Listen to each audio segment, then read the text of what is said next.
에서를 위해 예물을 보내고 그는 이제 밤중에 일어나서 두 아내와 두 여종과 11아들을 인도하여 야복 나루를 건넙니다. 22절과 23절 말씀을 우리에게 알려주고 있는데요, 가족들을 인도한 야곱의 모습을 보여주고 있습니다. 결과적으로는 혼자 남아있게 되었지만 성경은 그 과정 속에 그가 가족들의 목숨을 담보로 자신만 목숨을 건지려고 했던 그런 비겁한 사람은 아님을 보여주는 것이죠.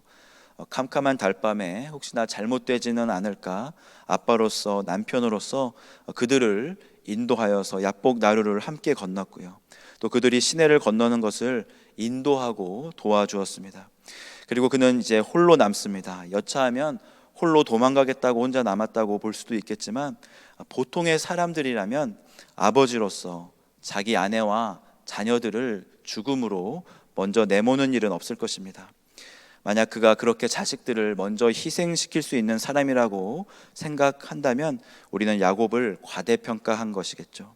야곱도 보통의 사람이었습니다. 우리들과 다를 것 없는 사람이었죠. 야곱이라는 이름을 가지고 태어나서 다투며 살아왔지만 그는 그저 평범한 사람이었습니다.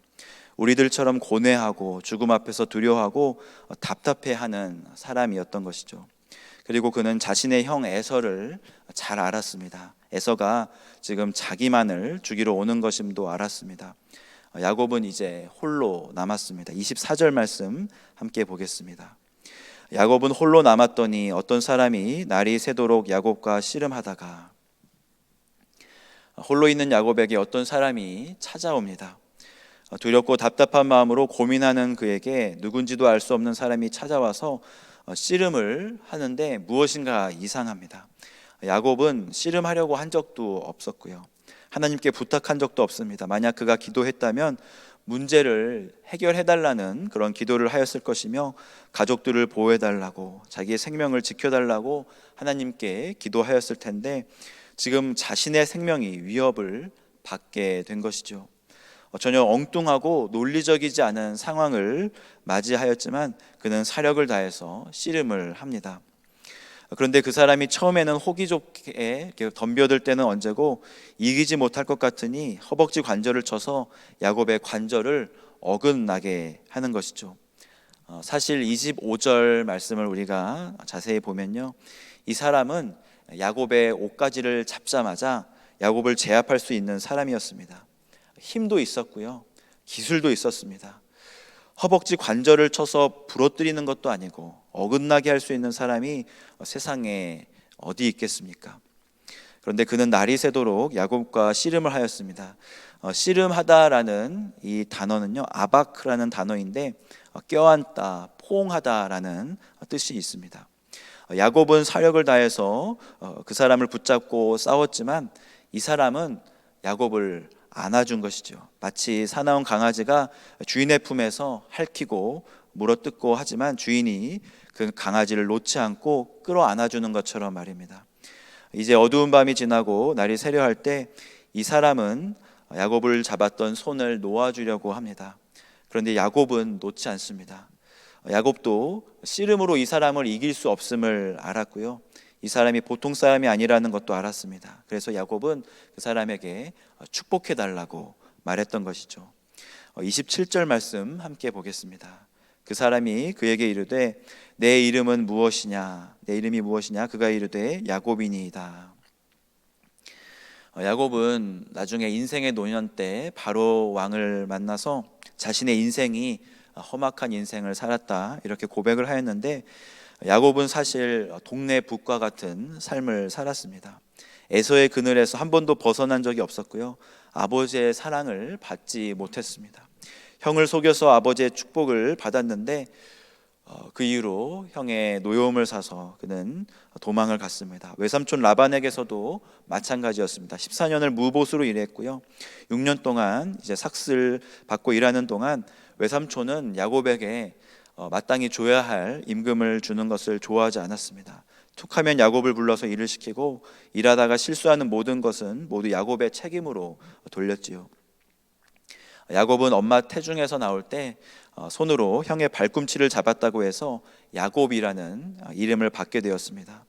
그는 지금까지 자신이 축복의 주인공이 되고자 손을 뻗었지만 축복을 잡지 못하고 다툼만 하는 인생을 살게 됩니다.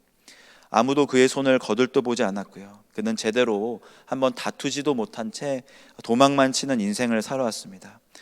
그런 인생에 함께 하셨던 분이 계셨지요. 그는 여호와 하나님이십니다. 아무도 알아주지 않는 인생에 찾아와서 그를 안아주시고 그분은 그를 자신의 품에서 양육하셨습니다. 그는 아무 말 없이 사랑으로 그의 삶을 조율하시기 시작하십니다.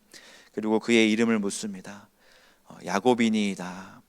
대답을 하는 야곱의 머릿속에는 주마등처럼 과거의 일이 지나갑니다. 그 사람은 야곱이라는 이름 대신 이스라엘이라는 이름을 줍니다. 28절 말씀 함께 보겠습니다. 그가 이르되 내 이름을 다시는 야곱이라 부를 것이 아니요 이스라엘이라 부를 것이니 이는 내가 하나님과 및 사람들과 겨루어 이겼음이니라. 이스라엘이라는 이 이름의 본래 뜻은 하나님과 더불어 싸우다라는 뜻입니다.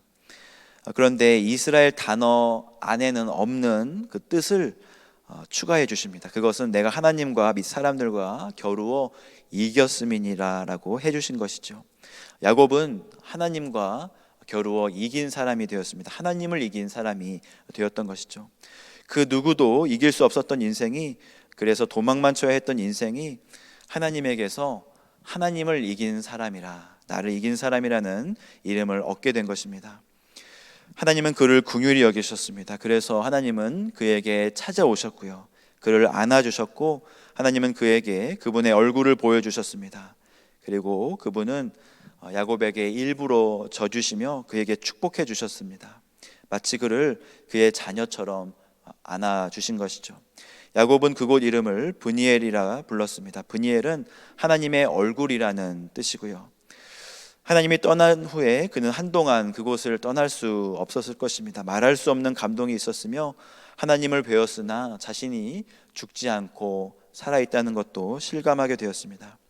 그가 브니엘을 지날 때 해가 돋았고요, 그는 다리를 절었습니다. 하나님은 왜 야곱의 다리를 절게 하신 것일까요? 32절 말씀에 그 힌트가 나오는 것 같습니다. 32절 말씀 함께 보겠습니다. 그 사람이 야곱의 허벅지 관절에 있는 둔부의 힘줄을 쳤으므로 이스라엘 사람들이 지금까지 허벅지 관절에 있는 둔부의 힘줄을 먹지 아니하더라. 둔부의 힘줄은 우리 몸에서 가장 강한 근육 중에 하나입니다. 하나님이 둔부의 힘줄을 끊으신 것은 야곱의 삶의 조율이었으며 자기만을 믿던 힘이 끊어짐으로 말미암아 하늘로부터 오는 능력을 바라볼 수 있게 되었고 하나님의 얼굴을 다시 바라볼 수 있게 된 것이죠.